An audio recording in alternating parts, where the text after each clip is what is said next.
So I wanted to show you a quick little review of orange vise. I've been using both of these little orange vises here for about a month now, and they're their 5-axis version. They're pretty nice. They're made really nicely. It feels like a nice quality piece. It's nice and heavy. But I thought I'd show you some of the things that I do and don't like about them. Right now, you can see I have another one identical to this connected to my rotary table, so that I could, spin around and do 4th axis stuff. They both have different mounting positions as far as the holes in the bottom of them. So this version of vise right here has 2 half-inch holes that you would normally just mount like to the T-slots of your table. This version of vise has mounting holes in positions where they will connect to the back plate of my rotary, so I can just bolt it straight up to it. And all I had to do was remove this plug and machine a round. So it was like I can't remember the diameter of this, but I just machined a round plug that was the same diameter as this and was the same diameter as my rotary, and that centered it up. So then I centered it up and then tightened the bolts down and sucked it into the plate of the rotary. So it worked pretty well for that. It seemed pretty reasonable solution, pretty quick. I didn't have to fool around with any crazy mounting adapters or anything like that. So I really liked the fact that that vise had holes that lined up with the T-slots in my rotary table. This is an HRT 160 from Haas. So I got that, and then I got this one so I can mount it just to the bed of my table. Just standard mounting configuration. So right off the bat, one of the things that I noticed was, I'm going to take these off for a second here. These are the jaws. I'm going to slide this out. So this is the base of the unit. And we'll get to some of the features on it. But right off the bat, one of the things that really kind of annoyed me, that didn't make a lot of sense to me at all, as you can see, these 2 mount holes here, they're both counterbored, and to accept a socket head cap screw as you would normally use like in any T-slot. So you'd just put this in there, and then it would bolt to the T, your little T-bolt into the T-slot. Well, the problem is how short it is. They should have made the counterbore depth a little bit deeper, because if you just go to the hardware store and buy standard length 1/2-13 socket head cap screws, they come in two different lengths. So, well, they come in many different lengths, but if you just want the standard lengths that they keep in any hardware store are either too long or too short. So if you buy, the one that is in this kind of the right length that you need, then it only catches it by like 4 or 5 threads into the T-slot if you're mounting it to the bed of the table.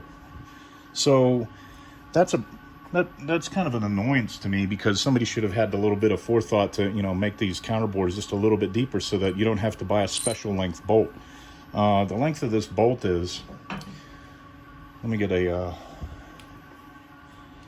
so this is a standard 2-inch bolt, and I think the next size longer is 2.5 inches. That any hardware store would just normally stock like a 2-inch, 2.5 inch, and then a 3-inch. They don't have the increments, like very small increments. So like I said, they kind of missed it on that. So you just can't walk into any hardware store and buy the right bolt. You gotta custom order a bolt for these things to just go straight to the bed of your table. So that was one little annoyance to me. I'll just stick this in here and tighten her down.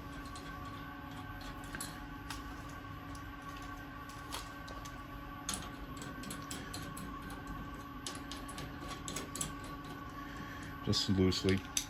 So what it has is these little teeth that are like serrated, cut into it, and that's what locks the fixed jaw down. So the fixed jaw has serrations in it too, and those grab into that section of that. So when this is sitting on here,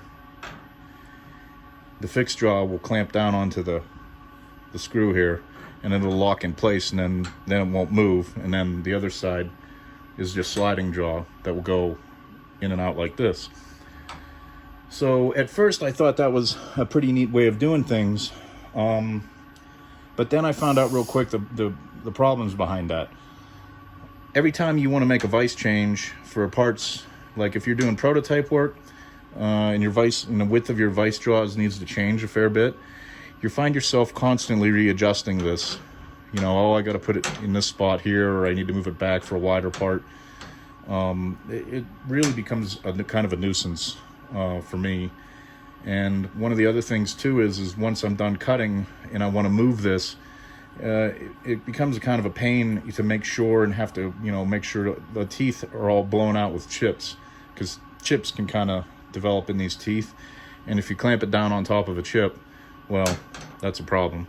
And one of the other small little issues that, you know, might trip people up is you can have this thing in here and be off one tooth.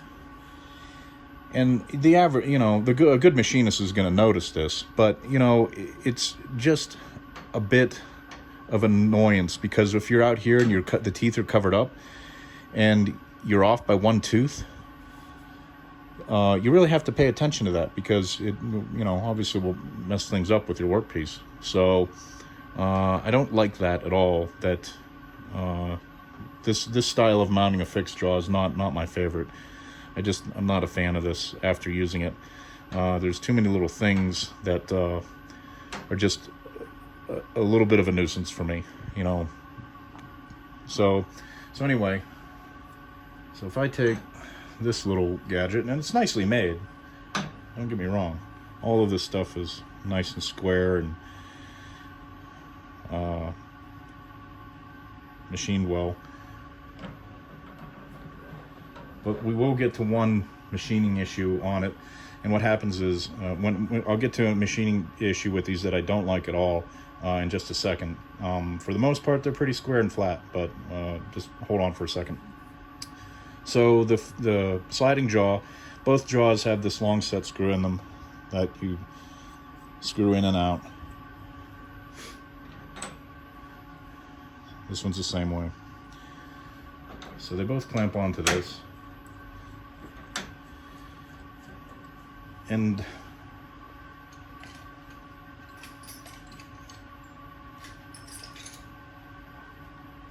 one second, I'm looking for, there's an Allen wrench for this to tighten these down. And that's one of the other problems that I don't like, is you always have to have a little Allen wrench sitting around if you're changing the adjustments on the vise. And if you lose track of it, then you're always hunting for the thing.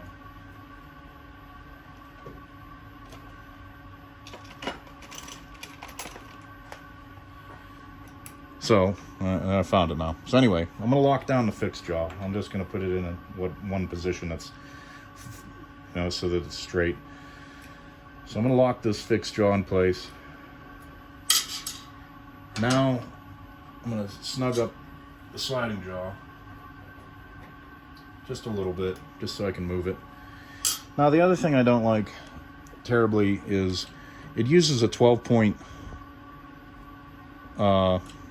socket for tightening and loosening the things on it.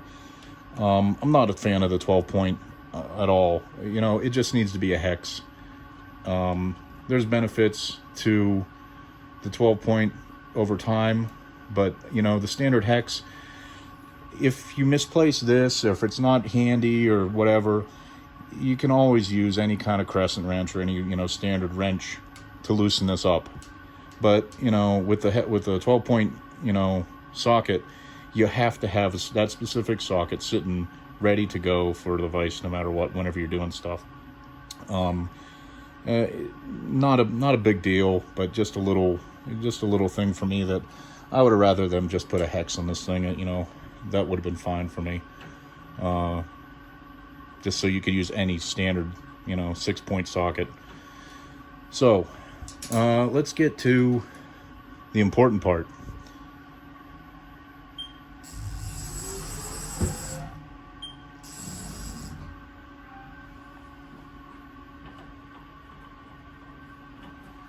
I'm going to snug this down a little bit.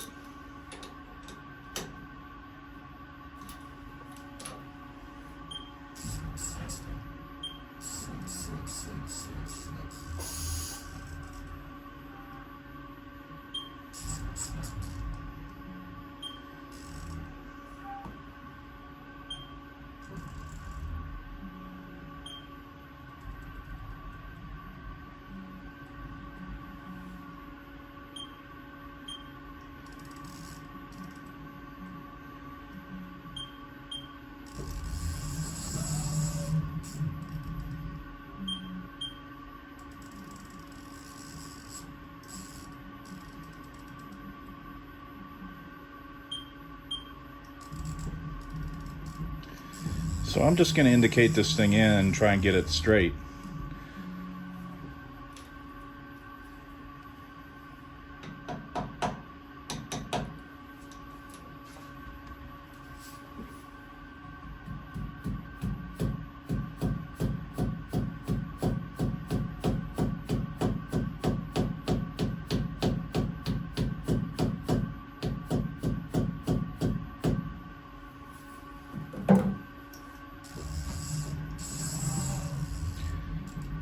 Alright, so you can see real quickly what's going to happen here, I think, if you pay close attention to the indicator. If you can't see it, maybe I can zoom in on it. Alright, so I'm on 0 there.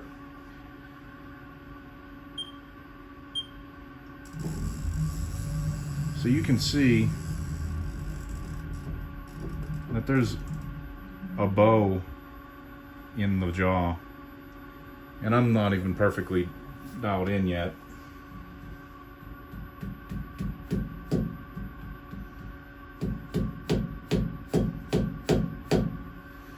So if I'm on 0 on this edge,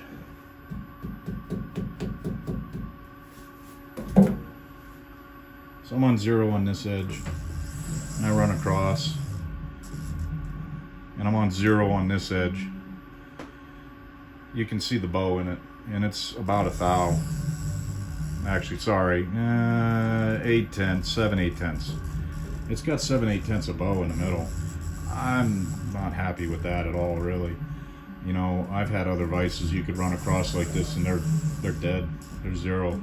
You know, so I've tested all the jaws, and I've stoned them, and it's okay. They're decent. Like I said, they all got about, it's well over half a thou. You know, the other one I think was at 9/10.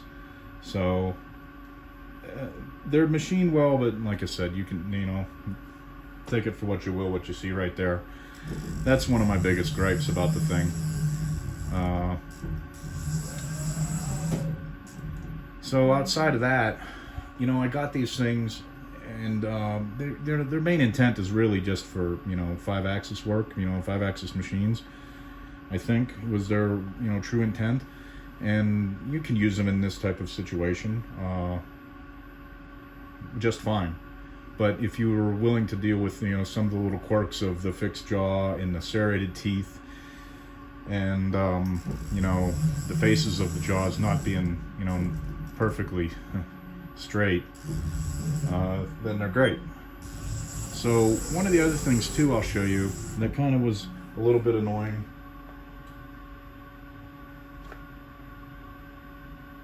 is I have a piece here. Oh, sorry, it's right here.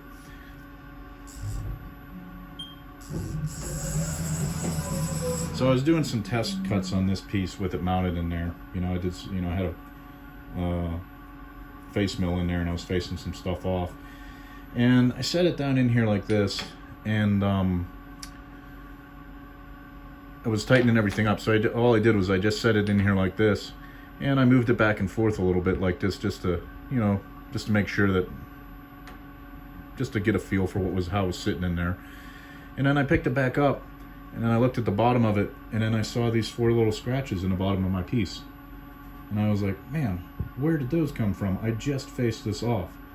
And on the bed of this, you know, in this section up in here, on